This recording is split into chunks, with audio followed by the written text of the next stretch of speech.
ng mga posts ni Kim about you. So, pa-clarify lang, ano ba talaga ang meron sa inyo right now? Are you really just friends or parang nagliligawan ba? May nagpaparamdam ba? Ano bang meron? Kim and I are getting to know each other. Nung sa campo po kami, may mga amuyan moments, sweet-sweet ganun, pero we're not that close. Sa camp kasi we don't like each other. Hindi ko talaga kaya mag-vibe sa ganung level. Pero nung sa bahay kami, mas nag-understand namin yung isa't isa, we work together, mas nag-uusap kami. Tapos may amin na nangyari. Pero sabi ko sa kay Kim na, let's wait na mag-get to know pa tayo sa labas. Kasi yung nakikita ko po sa bahay, yung Kim na pinapakita niya sa akin. Tapos yun po, tumatanong-tanong ako sa buhay niya dati, ganon. Now, na alam ko na po yung family niya, kilala yung mama ko, nagsasama kami everyday. It's just like, nandun pa talaga kami sa getting to know stage. Wow, it's so showy. Pero, he's very, very sweet, he's very malambing, and he takes care of me. And, hindi talagang, close friends na kami ni Kim.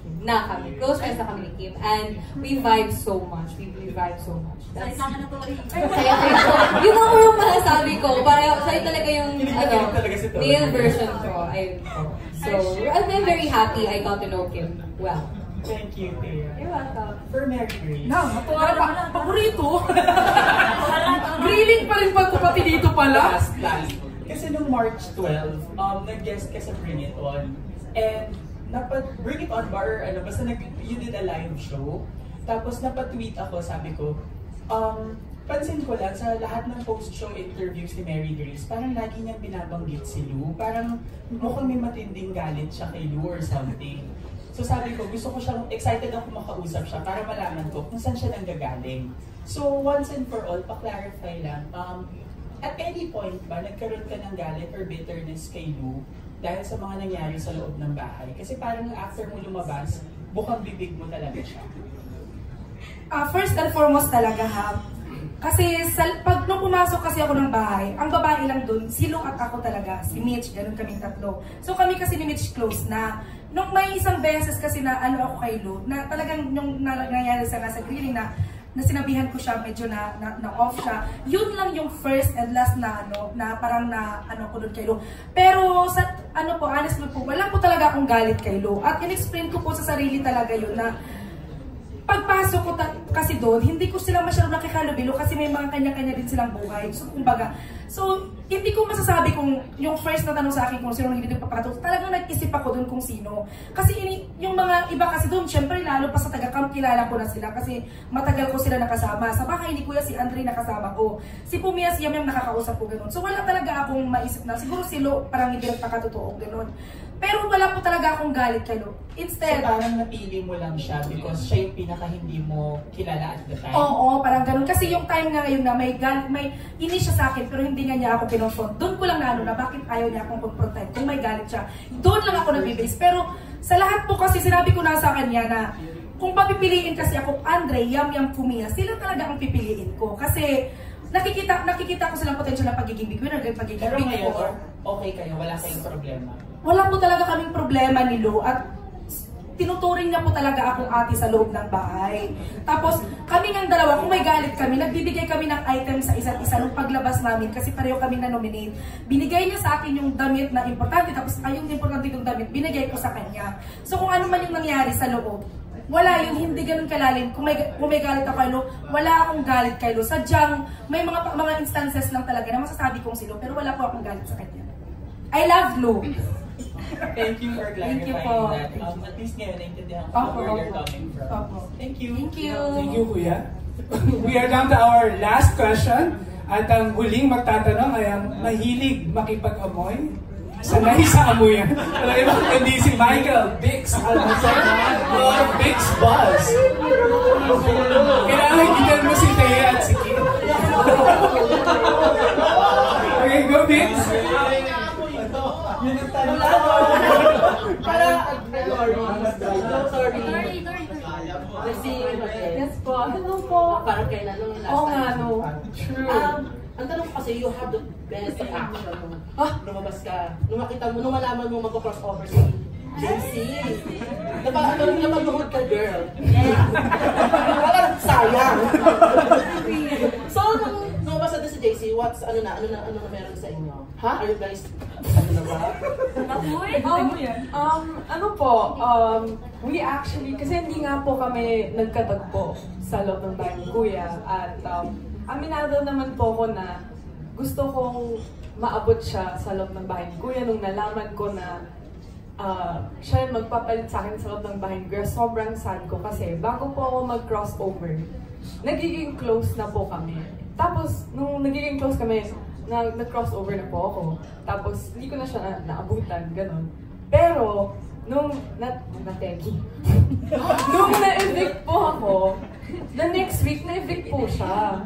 Tapos, nag-meet po kami sa live show.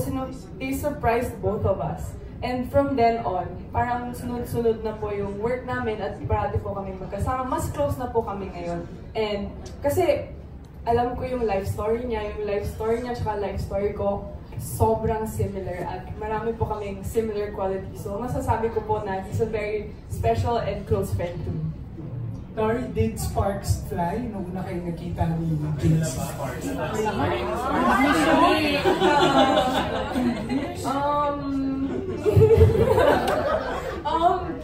I just really missed him. Wow! You statement. Okay, Miss Flamingo? Iba ka talaga, Tor. Kay Abby naman, Abby, ano reaction mo? Ano naramdaman mo nung sinabihan ka ni Andre na parang be loyal na lang to your boyfriend? Ano yung naramdaman mo na that time? Yung pool party po eh. Pool party, nung nag-amin ka kay Andre na you have feelings for me. Yun, nung pool party, syempre medyo tipsy po kami nun. Medyo nakainom po kami and hindi rin nako-control yung mga nasasabi po namin. Pero naaalala ko naman. And yun nga, tama naman po siya. Let's be loyal. And yun nga po, 8 lang kasi kami sa loob. And sobrang na-attach ako sa mga housemates, kay Andre, sa lahat kami, lalo na kay Ate Mitch, kay Ate Ape. So, yun po, tama naman po siya. And yun, natuto naman po ako sa mga pangyayari. Kamusta na kayo ng boyfriend mo? Kayo pa rin ba?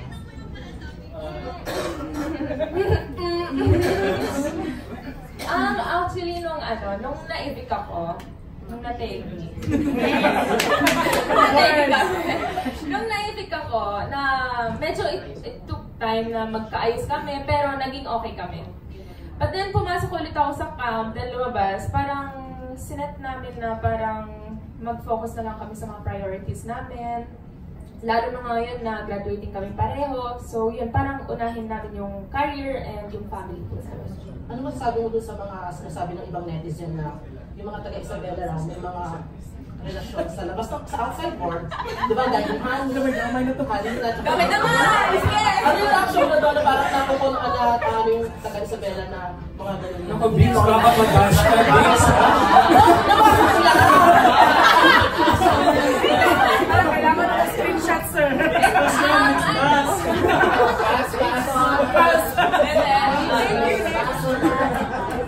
Ganito kasi yan. Parang, wag natin idamay yung mga taga-Isabela. Kasi safe pa kayo ng school 3. Kaya damay-damay! Hindi. Parang may sarili-sarili kaming buhay. Parang wag natin idamay yung mga ibang taga-Isabela kasi syempre buhay ko to, buhay ni Hani, buhay ni Karina. Parang nagkataon lang talaga. Don't judge us. Tama na. Okay, thank you. For Mary Grace, nasabi mo dun sa tila malibigay na gusto mong maging parte. Nagkaroon natin pag ano ka kay Coco Martin na sana maging parte ka na. Nabash ako nun, ha? Ay, parang hindi ko na sinabi yun. Ay naman! Nangabisyosa daw ako, oy. Hindi masama ako, Green Boy. Kaya, sabi ko kung mangarap naman, taasan naman, alam mo mangarap, maubos, oy. Oo, di ba? Nandito ka na sa ano, nakapungan ka ng malaki. Siyempre. Ganun na nakakuha ka na ba na parang tawag na gusto ka nilang fully forward na siya? Baka di nila alam number ko, kahit wala pa akong tawag kasi siguro, Panawagan na naman yung laki kung marinig, mabuti, kung hindi, wala naman magawa yun. Uy, pero ano talaga, kasi idol na idol ko kasi si Coco Martin, si Vice Ganda, sila talaga yung pinaka-idol ko na makita ko lang sila atakihin talaga ako. Lagi ako sa bahay pa ako ni Kuya, nagpaparinig na ako dyan kay Kuya na, Kuya, iparating mo dito si Coco Martin kasi gusto ko siya makita personally kasi never ko pa siyang nakita. So, nung binigyan ako sa pagkakataon tanongin ni Tito Boy, why not? Yun ang pagkakataon na manawagan ako. Siguro, wala namang masama na manawagan, di ba? At saka, wala namang masama na mangarap. Oy, wag naman akong i-judge agad na kaysa ganitong katawan ko, di wala nang karapatan mangarap. So, how do you deal with the bashers? Ako talaga, tinatawagan ko na lang talaga ang mga bashers kasi nang dahil sa kanila, nakilala din naman kasi ako. Kung walang bashers, walang makakilala sa akin. Kung tanungin sino yung si Mary Grace, walang nakakilala. So, sa lahat ng bashers ko, I love you. Kahit masakit po yung mga sinasabi niyo sa akin, never ko po siya dinamdam sa sarili ko kasi mas kilala ko po kasi yung sarili ko. At ito po lagi kong sinasabi, mas mabuti nang i-bash ako ng mga taong hindi ko kilala, hindi nakakilala sa akin, kesa sa i-bash ako ng taong kakilala ko. Kasi yung talaga. Pasok na yan! And I thank you! Ano gusto mong raw sa probinsyano? Natagaluto nga! kasi masarap na kasi ako magluto. Balay mo, gusto ni ko kumain yung luto ko. Hi na ako nakasambahay. Pwede lang, carry na yun. Okay, sana matupad yan. Yes, Hindi ko matutupad yan. Hindi, magpapatawag